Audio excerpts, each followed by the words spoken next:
Assalamualaikum warahmatullahi wabarakatuh. Pagi hari ini dengan sinar matahari yang sehat di waktu duha, semuanya yang melata di alam jagat raya ini sangat memuji kepada keagungan Allah atas segala nikmat-nikmat yang diberikan kepada hambanya, terutama bagi kita semua praktisi berpikir akan nikmat-nikmat Allah ternyata menjadi satu peluang yang sangat luar biasa yang harus kita gali dengan alam sekitar kita ini. Maka untuk itu ada fenomena yang terjadi di masyarakat kita, tentunya di keluarga-keluarga kita, bahwasanya sering menanyakan dan mencari jawaban, dan mungkin dia merasa sangat tidak terjawabi atau menjadi satu pemikiran kalau di antara anak atau keluarga mereka ada permasalahan tentang satu, sering mimpi buruk, tidurnya gelisah, nafsu makan mulai kurang, dan suka tersinggungan, padahal tidak sedang dibicarakan tapi merasa tersinggung, merasa dibicarakan atau digunjing orang. Terutama masalah mimpi buruk, dikejar-kejar setan atau hantu, atau ada alamat-alamat yang berhalusinasi jelek kepada dia. Maka melalui daripada ruqyah alam ini, Pak Ustadz ingin mencoba mengupas permasalahan itu di masyarakat kita yang sedang dan sering terjadi. Maka untuk itu, saudara-saudaraku di mana kau berada, tolong tip ini untuk menjawab sebagai perbandingan dalam kehidupan saudara-saudara kita yang sedang dalam menderita psikis atau jiwanya. Ada beberapa yang harus diketahui. Itu permasalahan berangkat daripada terjadinya semacam itu berangkat daripada pola makan, pola pergaulan, dan pola tidur yang sering tidak diperhatikan. Ini awal mula virus itu terjangkit di keluarga kita, atau mungkin salah satu dari keluarga kita. Itu satu, pola makan, pola tidur, pola pergaulan. Kenapa? Satu, pola makan.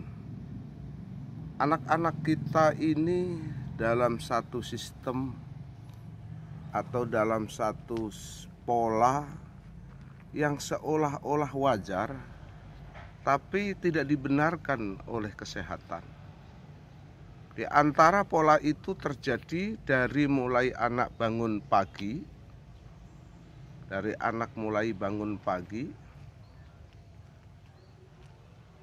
dia harus mengejar jam atau waktu untuk sampai tidak telat masuk sekolah.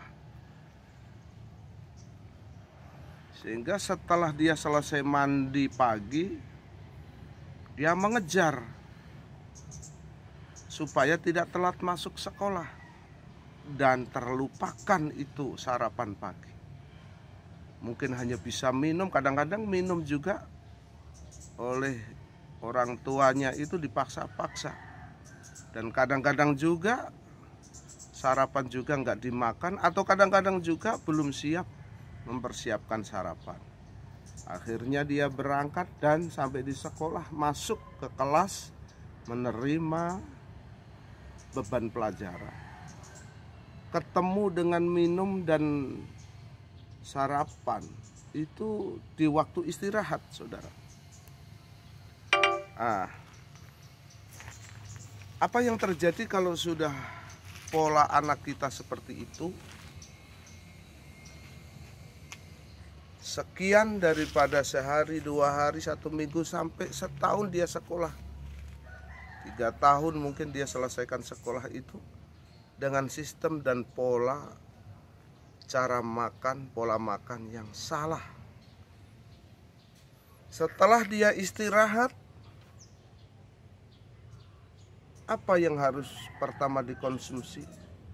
Anak kita cenderung untuk vulgar, untuk fire, untuk segar, yaitu minum es dan minum dan makan yang lezat dan pedas, lada. Padahal perut masih kosong, belum tersusun atau belum termasuki makanan yang sifatnya karbohidrat yang untuk kekebalan perut ini, lambung. Makan yang lada, es masuk. Nasi tidak ada. Boro-boro anak makan bolet, singkong, anak kita nggak ada yang mau. Maunya yang lezat, otak-otak, atau yang pedas-pedas, seblak dan sebagainya lainnya. Itu terjadi, Pak, dalam kehidupan anak kita. Pertama, itu sudah permasalahan. Yang kedua, pola pergaulan. Pola pergaulan menuntut anak harus action seperti teman-temannya.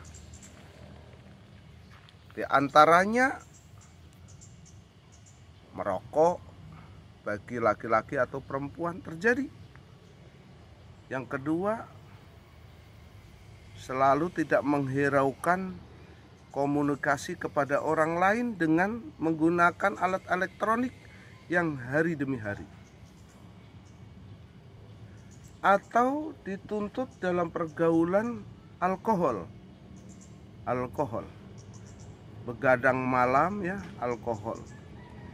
Ini yang kedua, pergaulan. Yang ketiga adalah pola pola makan, pola pergaulan, pola tidur. Anak kita cenderung tidur di jam-jam yang malam. Sebab apa? Survei telah membuktikan kelihatan di dalam kamar, tapi di dalam kamarnya dia itu, otaknya itu jalan, melihat, mungkin bisa main game, bisa beraktivitas dunia dengan alat elektronik dia. Tidak tahu sudah jam 3. Jam 3 dia tidur, meninggalkan sholat subuh kadang-kadang, terus mandi, begitu terus pola hidup dia. Nah, bagaimana dengan psikis anak? Lambat laun tidak terasa, anak itu mulai ada kecenderungan susah makan. Makannya harus yang mie instan, yang lezat, yang pedas. Ini intinya lambung mereka trouble. Lambung mereka itu kalau sudah trouble, artinya lambung itu kan pabrik yang memproduksi makanan. Kalau pabrik yang produksi makanan itu tidak memproduksi dengan benar, maka tidak akan bisa menyuplai ke susunan tubuh secara normal. Ke otak belakang terutama, anak ini nggak bisa tersuplai oleh makanan yang dibutuhkan oleh otak belakang. Tidak ternutrisi akhirnya otak belakang. Akhirnya hidup yang demikian itu anak mulai terganggu jiwanya.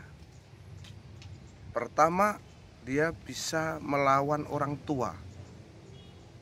Tidak hormat kepada orang tua, kepada kakak, kepada uak, kepada bibinya, tidak menghiraukan. Karena dia sudah punya kehidupan, pola hidup sendiri. Merasa tersinggung kalau ada orang sedang gerombolan, kerumunan orang sedang berbicara yang lain, dia merasa digunjing, merasa diomongin. Itu trouble lambung. Lambung kalau sudah bermasalah itu punya dunia lain. Jadi sekali lagi saya sampaikan, permasalahan anak-anak kita dengan lambung yang trouble itu menjadi dunia lain. Dalam satu bahasa kesimpulannya, jika lambung itu tidak sehat, maka anak itu punya dunia lain. Kadang-kadang kalau dunia lain itu bisa maju ke depan, anak jadi cerdas, harapan, keinginan, agresif itu lebih menonjol. Kadang-kadang lambung yang trouble itu anak bisa menjadi mental ke belakang. Takut mendung, takut ditinggalin, sering digunjing orang perasaannya dan sebagainya lainnya, atau beralusinasi yang jelek. Di pojok itu ada setannya, atau bisa ujuk-ujuk jadi indigo abal-abal gitu ya.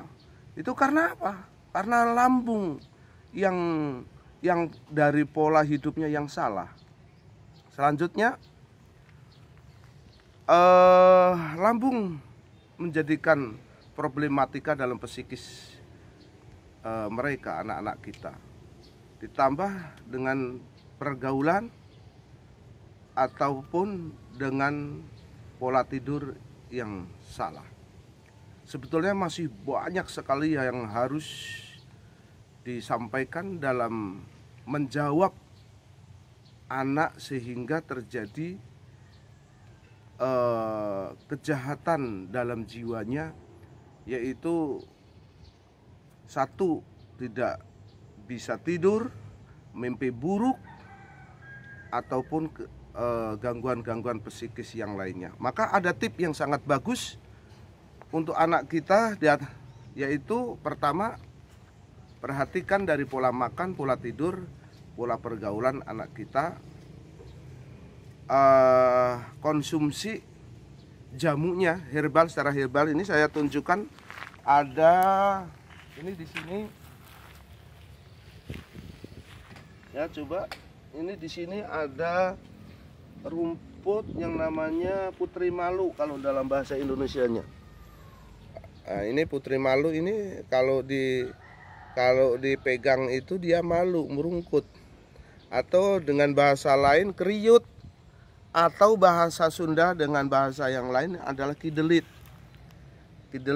Nah, cek Sunda mah aran kidelit memang ini jamu bagi orang yang delitan. Ini caranya bagaimana? Ambil saja 2 akar atau 3 akar ya, karena ini kan berduri jadi susah ngambilnya. Setelah itu dikopiok air bersih, terus direbus berapanya ya, satu gayung gitunya, 1 gayung dengan rebus mendidih. Jadi sekian tidak masalah, yang penting mendidih. Nah, ini bisa 3 kali direbus mendidih, 3 kali boleh. Ini tidak pahit, aromanya seperti kolak. Kalau mau dicampur dengan bagus ya pakai gula aren. Ya, pakai gula aren. Gula aren itu punya nutrisi yang sangat luar biasa istimewanya. Kalau gula aren itu kan gula kawung katanya. aren, kawung, itu bedanya itu ada kerlip-kerlipnya, itu yang ada kristal yang seperti kristal tuh. Kalau dia itu tuh gula aren tuh luar biasa itu untuk lambung juga. Itu ini kedelit.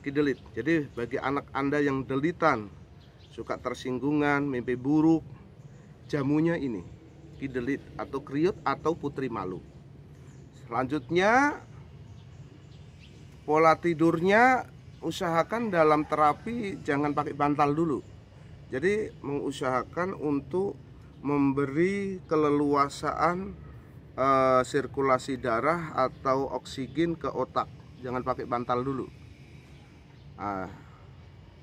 Kenapa? Yaitu sirkulasi daripada oksigen atau sirkulasi darah itu lurus. Kalau pakai bantal dia rada miring. Selanjutnya pendukungnya apa? Ya pendukungnya satu, kita sebagai umat beragama tentunya punya kepercayaan bahwa kalau mau tidur baca Bismillah 21 kali. Doa tidur. Nah, itu baca supaya menitipkan ruh ketika dia sedang lupa. Nah, itu doa itu adalah untuk menitipkan diri secara ruhiyah. Kalau dia sudah tidak ingat, itu menitipkan dengan doa itu kepada Allah Subhanahu wa Ta'ala untuk diselamatkan dari segala godaan setan, jin yang terkutuk. Saudara-saudaraku, tip ini sangat luar biasa sekali dan sudah menjadi survei bagi Pondok Pesantren Hidayatullah, dan banyak sekali tip-tip nanti dari Hidayatullah akan kami sampaikan di video-video yang akan kita datangkan. Sekarang jangan lupa klik subscribernya untuk infak Anda kepada pesantren kami, dan kami selalu akan mendoakan setiap Anda klik subscriber. Kami akan mendoakan dengan Fatihah sebagai tawasul. Mudah-mudahan anak-anak kita, saudara-saudara kita yang mengidap daripada penderitaan seperti itu tadi, melawan gangguan psikis akibat dari pola tidur, pola makan, pola pergaulan, ya, itu dijauhkan daripada penyakit balak belahi apapun. Amin ya robbal alamin. Tip-tip yang akan datang akan lebih istimewa dan lebih jitu lagi dan lebih